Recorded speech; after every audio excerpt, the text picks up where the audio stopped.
자, 91번으로 갑니다. 자, 다음 중 반송파의 위상과 진폭이에요. 위상도 바꾸고 진폭도 바꾼다 이 말이죠.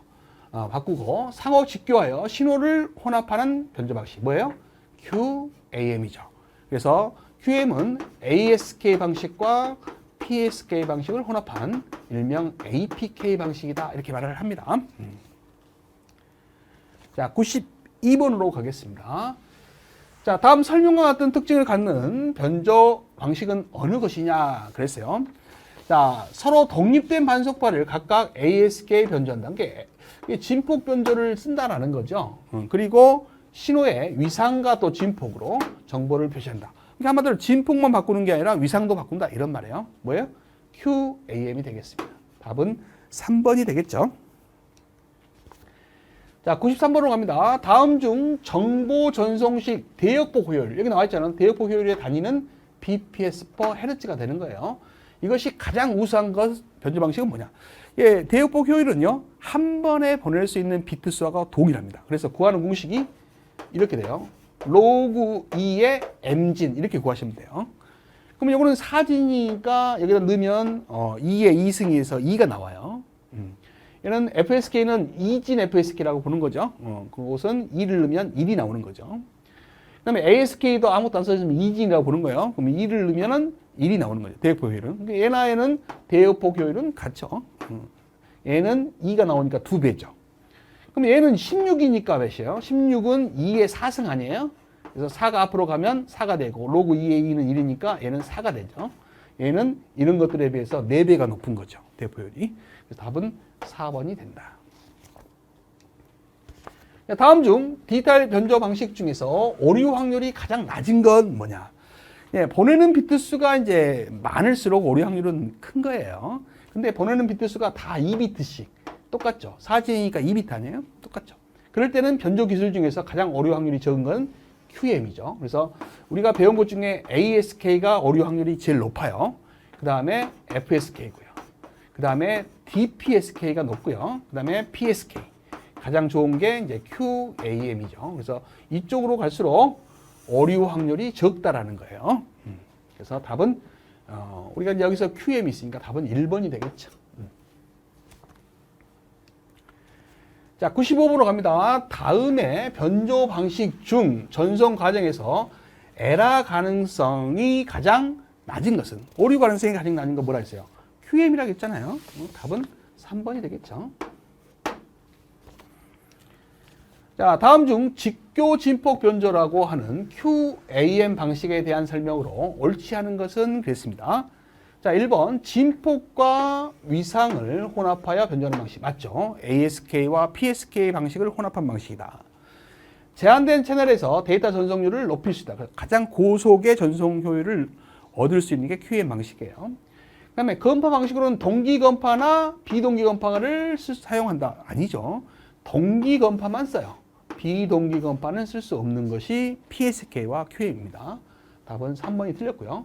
신호 합성 시 I 채널과 Q 채널이 완전히 독립적으로 존재하죠. 자, 97번입니다. 다음 중 QAM 변조 방식의 특징으로 틀린 것은 그랬어요. AS과 QPSK를 합친 변조 방식 맞죠? 서로 직기화하는 두 개의 반송파를 사용한다. 맞아요. 그 다음에 반송파의 진폭과 위상을 동시에 변조한다. 맞습니다. I 채널과 두 채널이 상호 의존적으로 존재하는 게 아니라 상호 완전 독립적으로 존재합니다. 의존적으로 독립한다는 것은 서로 영향을 준다는 거 아니겠어요? 답은 4번이 틀렸습니다. 자, 98번 문제입니다. 다음의 그림과 같이 신호 공간 다이어그램으로 표현되는 변조 방식은 뭐냐 그랬어요.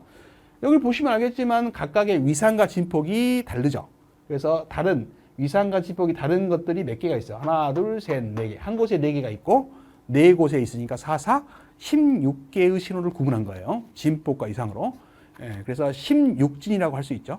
그래서 진폭과 위상을 구분했으니까 QAM이라고 할 수 있어요. 답이 뭐예요? 3번이 되겠습니다. 자, 99번 문제입니다. 정연파 발진기로서 부적합한 것은 그랬어요. 우리가 이제 수정 발진기라든지 LC 발진기, RC 발진기는 정연파를 만드는 발진기예요. 그 외에 멀티바이브레이터, 슈미트 트리거, 블로킹 발진기 뿐만 아니라 톱니파나 삼각파 발진기 이런 것들은 정연파가 아닌 비정연파 발진기다. 이렇게 외우시기 바랍니다. 자, 그래서 여기에 멀티바이브레이터는 구형파를 만드는 구형파 발진기다. 답은 4번이 되겠죠. 자, 100번째 문제입니다. 다음 중 발진 조건으로 알맞은 것 그랬어요. 우리가 발진기가 안정적으로 발진하는 조건은 A 베타, 증폭률과 궤양률을 곱한 이 값이 1일 때가 지속적인 발진이 일어납니다. 그래서 A 베타가 1이다가 답이 되겠죠. 자, 101번째 문제예요. 궤안에 의한 발진 회로에서 증폭계 이득을 A, 궤안 회로의 궤안율을 베타라고 했을 때 발진이 지속적이 되도록 위한 조건이 뭐냐? A 베타가 몇이다? 1이다 라는 거예요. 자, A 베타가 1보다 작으면 발진이 소멸되는 겁니다. 이렇게 발진이 이렇게 소멸되는 거예요. 언젠가는 없어지겠죠. 그 다음에 A 베타가 1보다 크다면, 만약에 1보다 크다면, A 베타가 1보다 크다면 성장 조건이죠. 이렇게 발진이 이렇게 성장 조건이에요. A 베타가 1일 때는 지속적인 안정적인 이런 파가 나온다라는 겁니다. 그래서 이 세 가지를 정확하게 구분하시기 바랍니다. 자, 102번 문제죠. 궤안 증폭기에서 전달 이득이 A고 궤안율이 베타일 때 1-A 베타가 0이다. 이 말은 이걸 이제 넘어가면 A 베타가 1이라는 소리 아니겠습니까? 이렇게 된다는 거겠죠. 증폭기의 증폭도는 어떤 동작을 해요? 발진을 하게 된다라는 거죠. 자, 103번 문제입니다. 발진 회로의 궤안 루프의 감쇄가 0.5다. 이 말은 궤안율이 0.5다. 이런 말이에요. 그런 경우 발진을 유지하기 위한 증폭 회로의 전압 이득은 얼마냐? 그러니까 A 베타가 1이야만 우리가 발진을 유지할 수 있죠. 근데 이 궤안율이 0.5라고 한다면 A는 얼마야겠냐? 이런 말이에요. 그러면 A는 베타분의 1이 되겠죠? 그래서 여기에 0.5분의 1 이렇게 하면은 여기에 2가 나와요. 그래서 전압 이득은 2가 돼야 됩니다. 답은 1번이 되겠네요. 자, 이제는 104번째 문제로 가겠습니다. 다음 중 발진에 대한 설명으로 틀린 것은 그랬습니다. 자, 발진 회로는 정기적인 에너지를 받아 지속적인 정기적 진동을 일으킨다. 그렇죠. 발진은 지속적인 정기적인 진동을 일으켜야 돼요. 발진이 지속되려면 출력 신호의 일부를 정궤환해야 됩니다. 발진은 정궤환, 증폭기는 부궤환 이렇게 외우셔야 돼요. 외부로부터 일정한 입력 신호를 제공해야만 발진 과정을 지속할 수 있다. 이런 거는 진정한 발진기가 아니죠. 외부에 어떤 입력되는 신호가 없이 스스로 어떤 파를 만들어낼 수 있는 것이 진정한 발진기다라고 했어요. 그래서 답은 3번이 틀렸다. 발진기는 정연파 발진기와 비정연파 발진기가 있죠. 그래서 정연파 발진기로서는 가장 안정도가 높은 수정 발진기, 그 다음에 고주파를 만들 수 있는 LC 발진기, 그 다음에 저주파를 만들 수 있는 RC 발진기가 있다. 이렇게 아시면 되겠고요.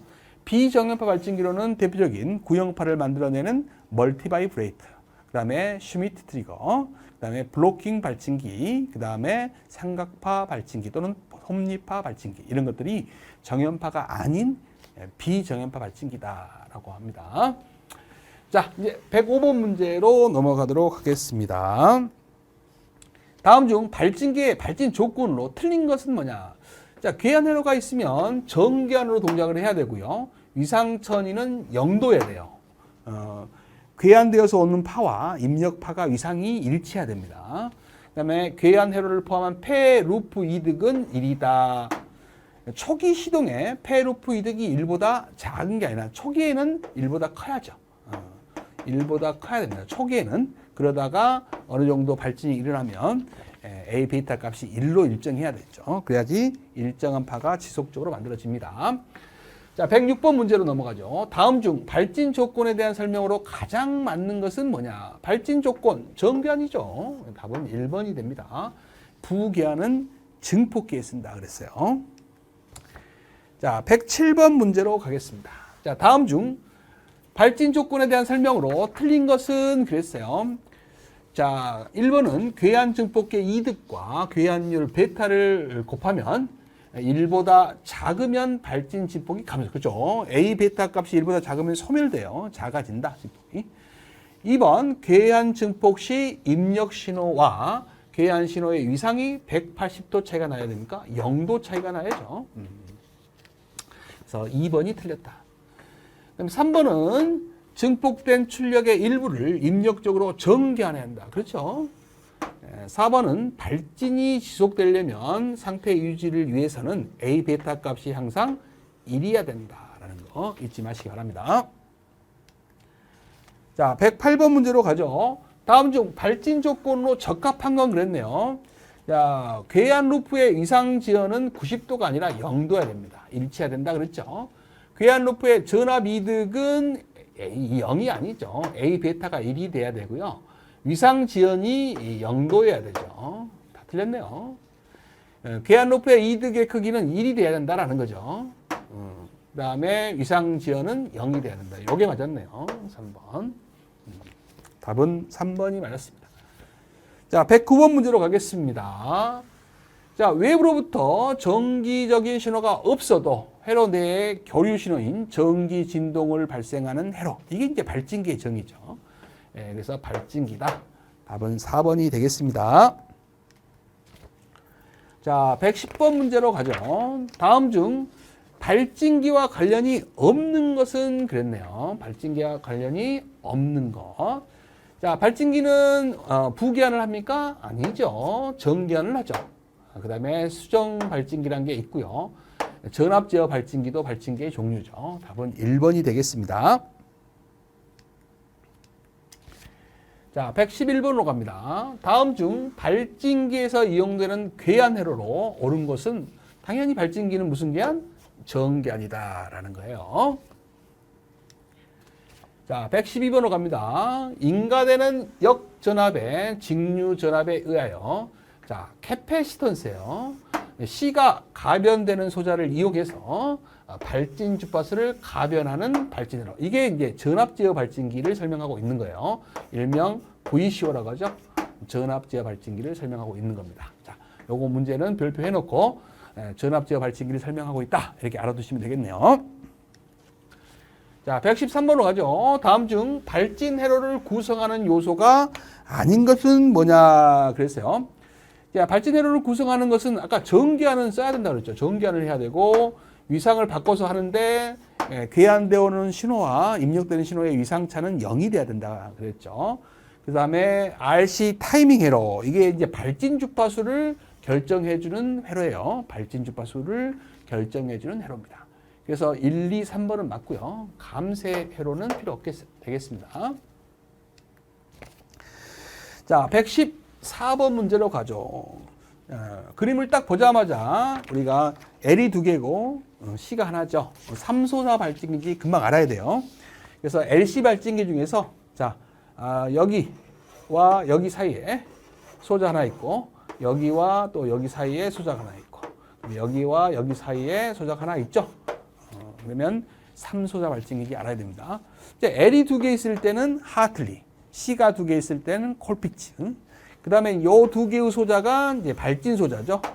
발진 소자가 L일 때는 유도성 소자다. 이렇게 말을 하는 거예요. 만약에 콜피츠면 용량성 소자가 발진 소자가 됩니다. 발진 소자 또는 괴한 소자라고도 해요. 자, 명칭을 물어봤으니까 하틀리가 답이 되겠네요. 3번이 되겠습니다. 자, 이번에는 마찬가지 3소자 발진기를 그려놓은 거예요. 그려놓고 이 소자가 들어갈 것을 비워놨어요. 그래놓고 리액턴스 조건을 물어봤습니다. 이 두 개의 곳에는 같은 소자가 들어가야 된다 했죠. 여기는 다른 소자가 들어가야 돼요. 그래서 요 두 개는 용량성이면 용량성, 여기는 용량성이 들어가면 안 되죠. 유도성이 들어가야죠. 그 다음에 유도성이면 유도성, 그러면 여기는 용량성이 들어가야겠죠. 그 그다음에 유도성, 용량성 이렇게 다르게 들어가면 안 되겠죠. 그다음에 용량성 맞는데 여기에는 다른 소자가 들어가니까 유도성이 들어가겠죠. 답은 4번만 맞겠네요. 자, 하트리 발진기의 발진 조건을 물어봤어요. 하트리라고 했으니까 L이 두 개가 되죠. 그래서 여기에 L이 들어가고 여기도 L이 들어가고 여기에 C가 들어가야 이게 이제 하트리 발진기가 되겠습니다. 그러면 L은 유도성이니까 유도성, 용량성 그래야 되겠죠. 그래서 베이스와 이미터 사이에는 유도성이 들어갑니다. 유도성. 그 다음에 컬렉터와 이미터죠. 컬렉터와 이미터 사이에는 또 유도성이 들어가야죠. 이거 틀렸네요. 그러면 여기 맞았겠네. 그 다음에 베이스와 컬렉터 사이에는 용량성이 들어가야죠. 답은 1번이 되겠습니다. 117번으로 가죠. 다음 중 하틀리 발진기에서 괴한 소자, 다른 말로 발진 소자라고 합니다. 뭐냐 그러면 두 개 있는 소자가 발진 소자예요. 그리고 괴한 소자가 됩니다. 그래서 하틀리 발진기에서 괴한 소자는 L이 두 개죠. 그래서 L을 유도성 소자다 이렇게 말을 하는 거예요. 답은 3번이 되겠다. 자, 118번으로 갑니다. 다음 하틀리 발진기에서 캐패시터 C 값과 L 값과 그 다음에 상호 인덕턴스라고 하죠. 값을 줬어요. 그럴 때 발진 주파수 구해봐라 그랬어요. 발진 주파수 구해봐라. 얼마냐? 자, 우리 이제 발진 주파수는요. 기본 형태가 2파이 루트 LC분의 1이다 그랬죠. 이게 이제 LC 발진기의 기본 공식이에요. 근데 하틀리는 L이 두 개잖아요. 그래서 이 L을 넣을 때는 L1 플러스 L2 그 다음에 상호 인덕터스라는 M을 두 배를 해서 넣어주면 됩니다. 그래서 이것만 계산하면 되겠죠. 자, 그래서 2파이 루트입니다. 자, 1인데 좀 길어요. 자, L5는 여기 주어졌네요. 180 마이크로헬리. 그래서 180 마이크로는 10의 마이너스 6승이죠. 자, 플러스. 자, L2는 20 마이크로. 그래서 20 곱하기 10의 마이너스 6승. 그다음에 플러스 2 곱하기 M은 상호 인덕턴스는 90 마이크로헬리입니다. 그래서 90 곱하기 10의 마이너스 6승. 자, 그 오픈에 그 다음에 이걸 이제 더해 준 다음에 그 다음에 C를 곱해야겠네요. C도 얼마예요? C. 200 피코페럿이네요. 그러면 200 곱하기 피코는 10의 마이너스 12승이죠. 그래서 이걸 계산해서 주파수를 구하면 됩니다. 복잡한데 이제 계산기 누르니까 눌러보시면 되겠습니다. 그러면 이 값이 얼마가 나오냐면 제가 눌러보니까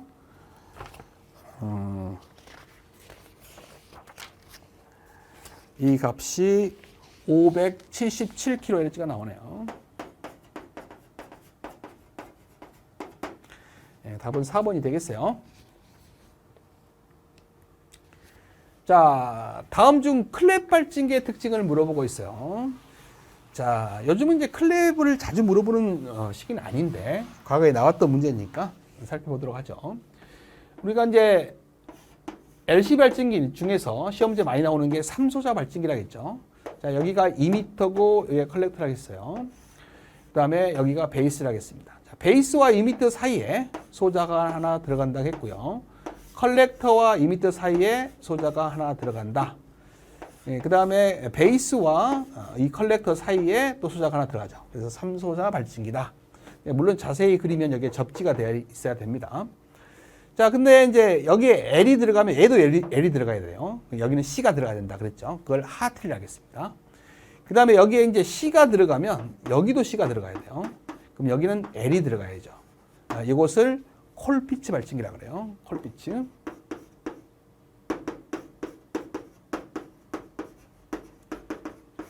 그럼 하트리와 콜피츠가 있는데 어느 게 더 많이 사용되냐? 그러면 콜피츠 발진기가 더 많이 사용됩니다. 왜냐하면 이제 괴한 소자가 C다 보니까 하트리는 L이잖아요. L을 집어넣으면 크기를 조정하기 힘들어요. L은 부피가 크죠. 그래서 C를 이용하는 게 훨씬 높은 주파수를 가변할 수가 있습니다. 그래서 하트리보다는 콜피츠를 많이 써요. 그래서 하트리, 콜피츠, 클랩 이런 것들을 섞어 놓고 가장 높은 주파수를 발생할 수 있는 발진기가 뭐냐? 그러면 답이 콜피츠가 됩니다. 그래서 콜피츠 발진기가 가장 높은 주파수를 발생할 수 있다. 이것도 알아두시고요. 근데 이제 안정도가 안 좋아요. LC 발진기의 특징은 안정도가 안 좋습니다. 그래서 웬만한 주파수는 수정 발진기를 쓰죠. 근데 수정 발진기는 아주 높은 주파수를 못 만들기 때문에 주파수 채배기에다 집어넣어야 돼요.